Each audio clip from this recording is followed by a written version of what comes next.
about 10% of the users of Divine are regularly creating videos. And that is 10 times more than other social media apps. We don't allow people to upload content, but that constraint, it reminds me of like the Twitter constraint. And so it's causing people to think differently about the work they're doing. A group of people created this late night insomniac club on Divine. One of the things that they did was people started getting excited about this hot potato song. And so they made a series of videos where one user drops the potato from their screen down and they catch it and then they drop it on back and then the next user does it. And then people built compilations out of that.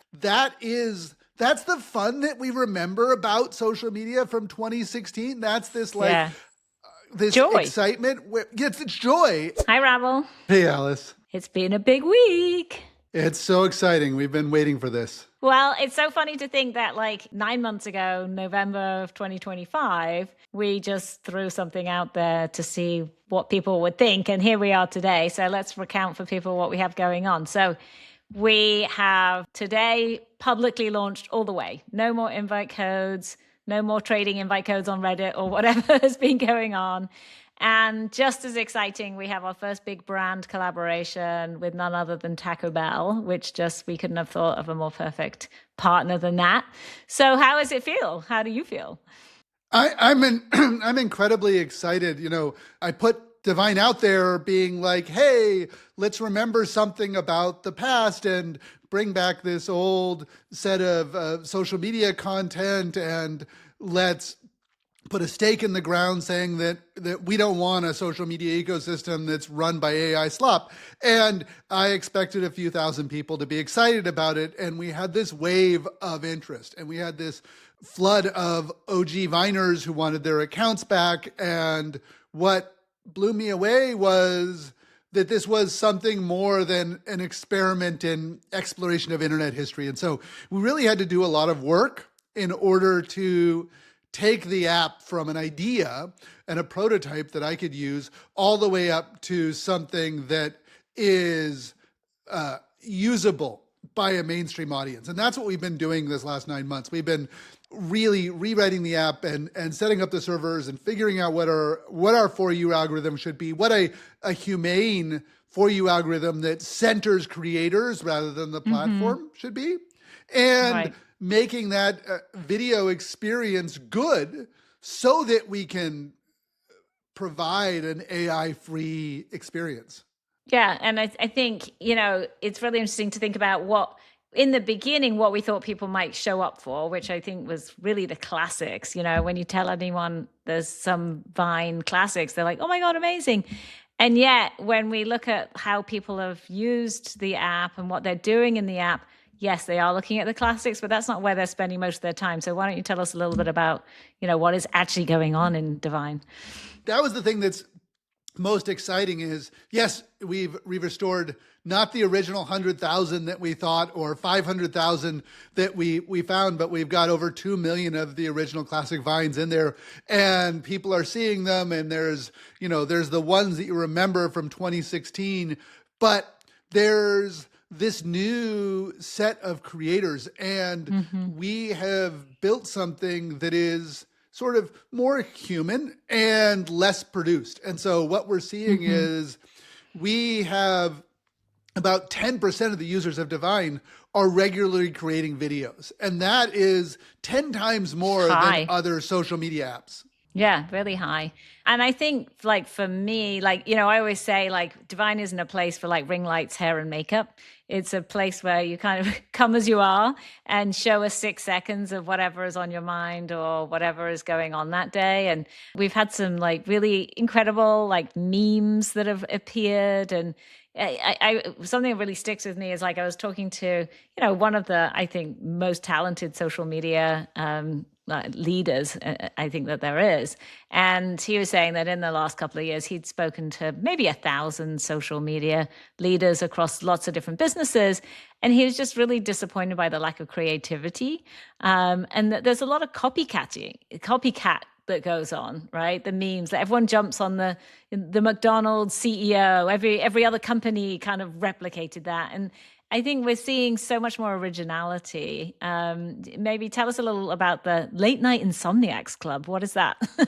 Yeah, so we have something that's going on here, which is people are creating in new and creative way, new sort of innovative ways, because we don't have the chase the algorithm dynamic that goes on. And we don't allow people to upload content, and people want to be able to edit and upload content, but that constraint, it reminds me of like the Twitter constraint. And so it's causing people to think differently about the work they're doing. A group of people created this late night insomniac club on Divine where they're up late at night and they pull out the Divine app and they record things and they share and they play with the editor, and we now have stop motion features and we have a green screen feature in there. And so they're playing off of each other, trying to think about, well, what could I do if I had creativity and I'm up in the middle of the night? And this is not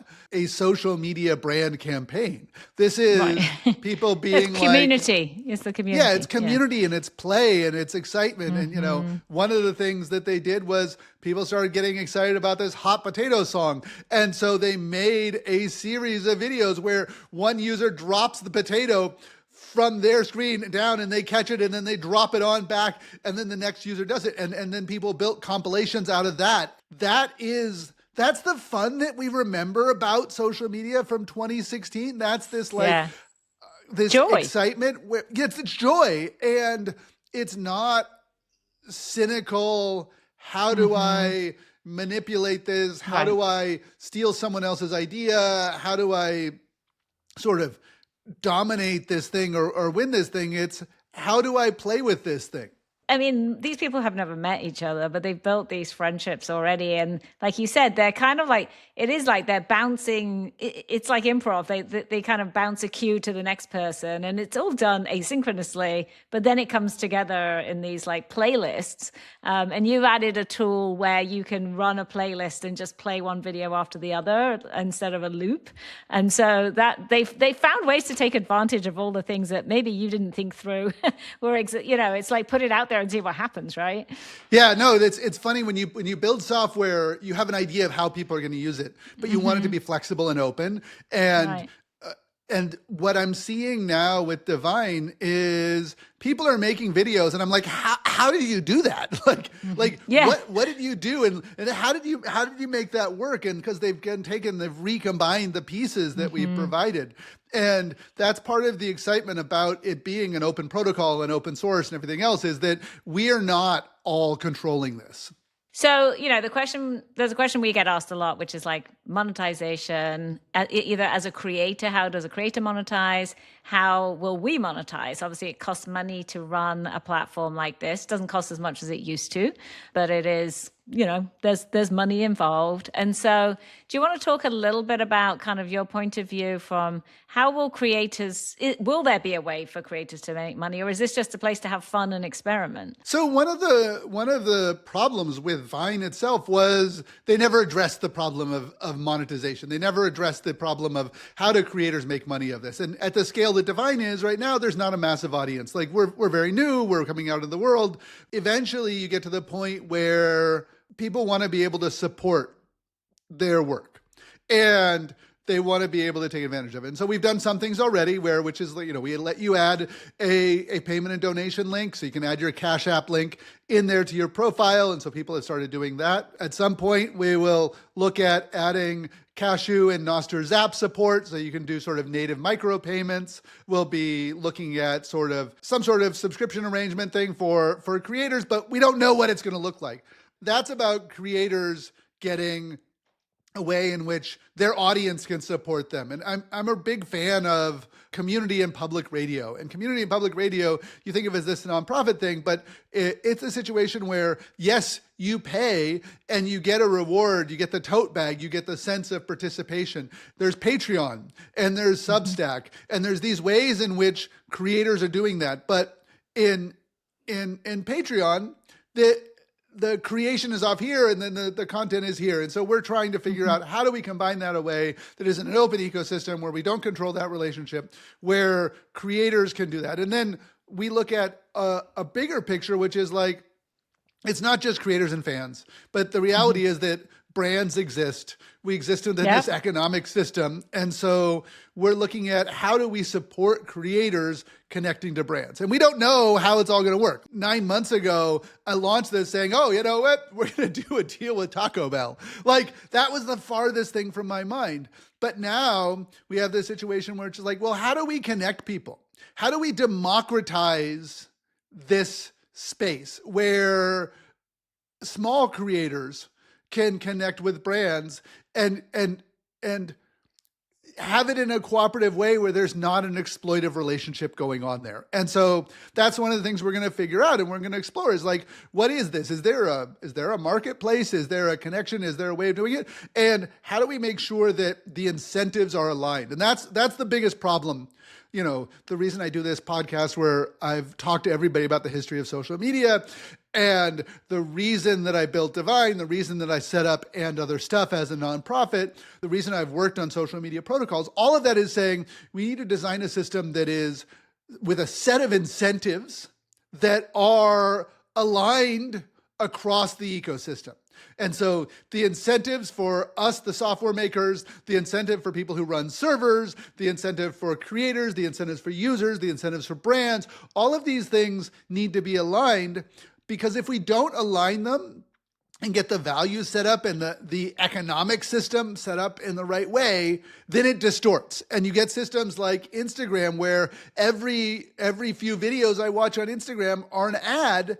The creators aren't benefiting from those ads. If the revenue from those ads predominantly went to the creators, then it would be okay that I'm doing that because I'm subsidizing it. But that ad revenue goes to Mark Zuckerberg and Meta, and very little of it goes to the creators, and the creators have to scramble off some other way to make their money. And so what we're hoping is to look at what are healthy ecosystems. And I keep talking about podcasting because podcasting is the social media ecosystem that's not controlled in a centralized way.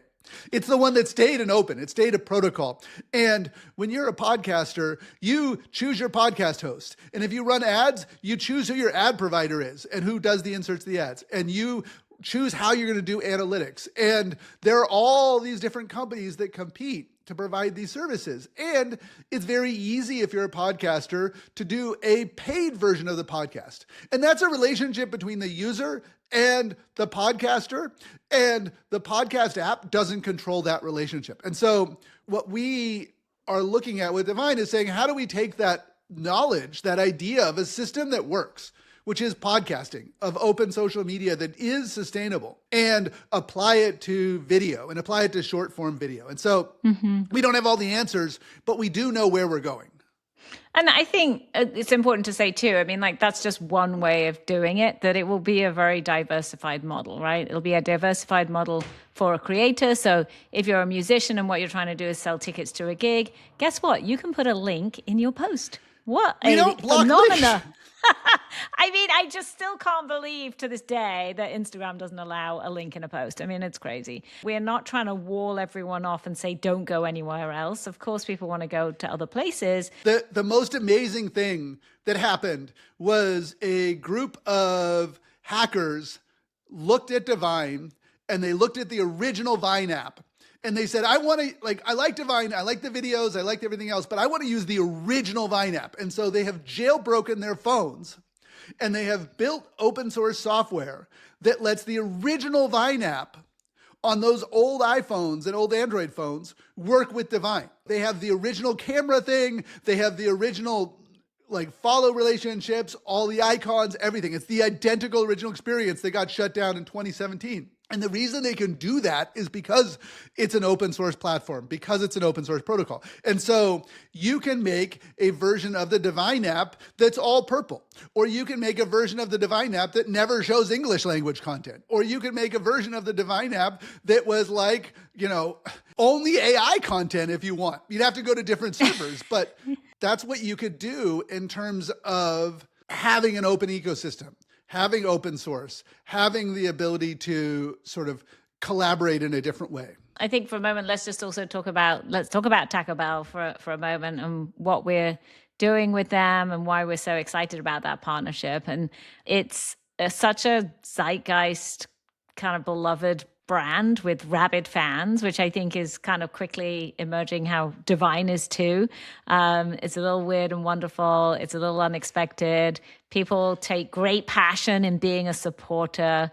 I mean, I don't think any of us could have thought of a more perfect connect. You know, the funny thing is, we've been working on this deal with Taco Bell, and they came to us, and we've been working on it for quite a while now. And I keep seeing diviners post videos of them going to Taco Bell and eating Taco Bell and what's going on with Taco Bell. And I keep having to like bite my tongue and not being like, guess what we're doing? Yeah, because they don't know. They have no idea that this is coming. We weren't allowed to talk about it until now. And so the really interesting thing is finding brands that we can work with that the Divine users are already going to and engaging with. Yeah, and so the campaign at Taco Bell is a month-long campaign called Decades. Every year they go back to a different era or period of time.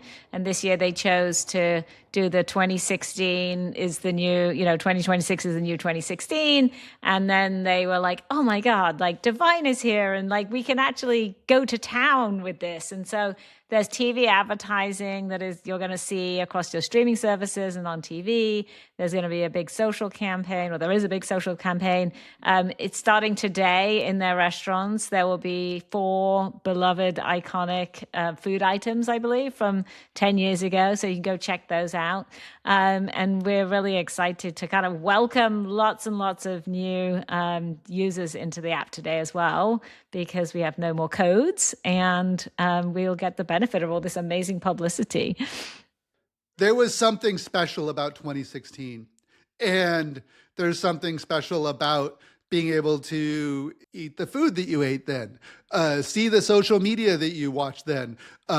You can go in there, you can see it, and so when they showed up with this idea of bringing back 2016 and us sort of launch something new as a partnership, it just clicked. It just clicked. And for me, as a technologist, this is something that is quite foreign. Like, I don't operate in the world of brand deals and I don't operate in the world of influencers. I've always been sort of behind the scenes on the code and everything else. And with Divine, I've got to been, out there more, and we've been doing the podcast and I post videos and everything else. And it's just so amazing to see how much video and how much authentic video that is centered in humans and people and not AI is powerful. And it's kind of crazy to see that large multinational brands and major companies like Taco Bell are out there saying, yeah, we want that authenticity as well. What a phenomenal next step in the road, right? We're still very much at the beginning, but the journey continues, and we